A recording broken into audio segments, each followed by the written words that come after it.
produksi. 1. Pengertian pengelolaan produksi. Manajemen produksi adalah suatu proses secara berkesinambungan dan efektif dalam membangunkan fungsi-fungsi manajemen untuk mengintegrasi berbagai sumber daya secara efisien dalam rangka mencapai tujuan.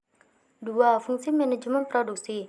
A. Pada fungsi perencanaan mencangkup penentuan peranan dari kegiatan produksi termasuk perencanaan produk, perencanaan fasilitas, dan perencanaan penggunaan sumber daya produksi. B. Pada fungsi programasi mencangkup penentuan struktur organisasi dan kebutuhan sumber daya yang diperlukan di bagian produksi untuk mencapai tujuan operasi serta mengatur wewenang dan tanggung jawab yang diperlukan dalam pelaksanaannya.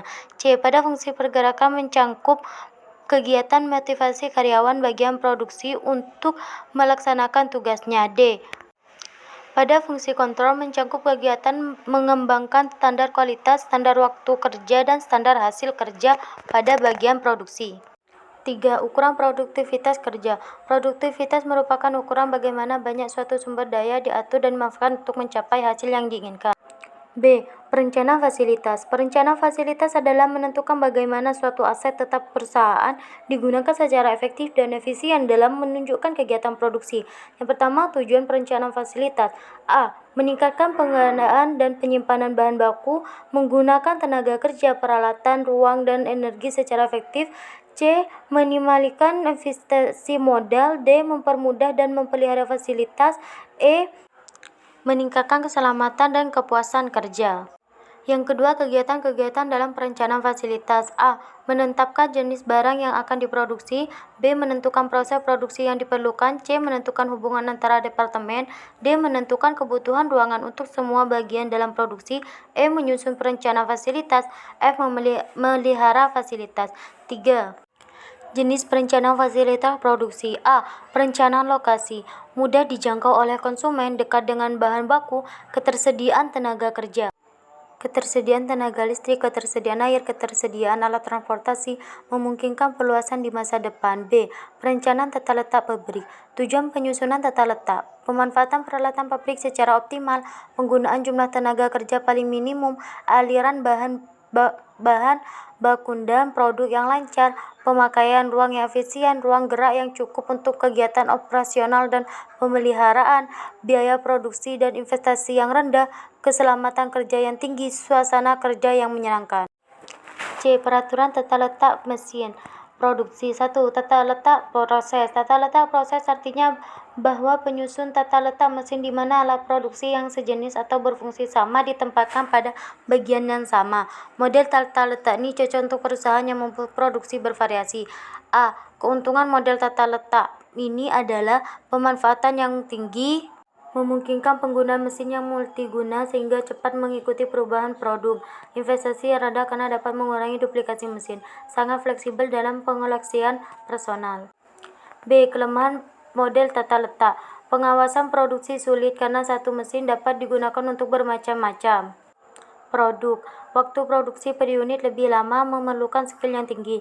2. Tata letak produk. Tata letak produk yaitu bahwa penyusunan tata letak didasarkan pada tahapan penyusunan yang sama sejak awal hingga akhir.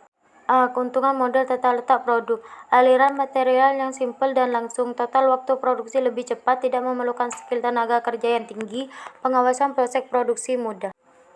Dapat digunakan mesin otomatis, dapat digunakan model dan berjalan. B. Adalah kelemahannya adalah kerusakan pada sebuah mesin tertentu dapat menghentikan produksi. Perubahan desain produk akan mengubah tata letak mesin, memerlukan investasi yang besar karena proses menonton mengakibatkan kebosanan para personil.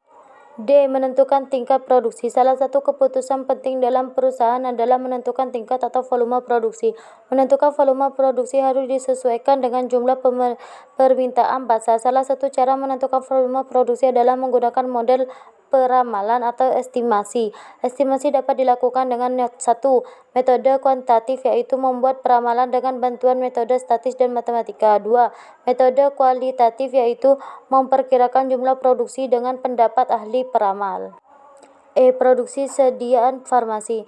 Bidang usaha kesehatan sangat luas dan beragam. Secara umum, bidang usaha kesehatan dapat dikelompokkan menjadi dua, yaitu usaha jasa dan usaha non-jasa. Banyak usaha di bidang kesehatan seperti praktik dokter, praktik bidan, praktik fisioterapi, dan lain-lain.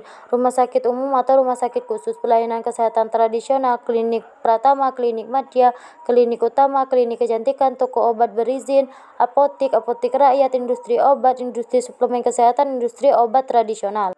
IoT atau industri obat tradisional, IEBA atau industri ekstra bahan alam, UKOT atau usaha kecil obat tradisional, usaha mikro obat tradisional, industri kosmetik, pedagang besar farmasi, laboratorium kesehatan, minuman botanikal, produk industri rumah tangga, perbekalan kesehatan rumah tangga.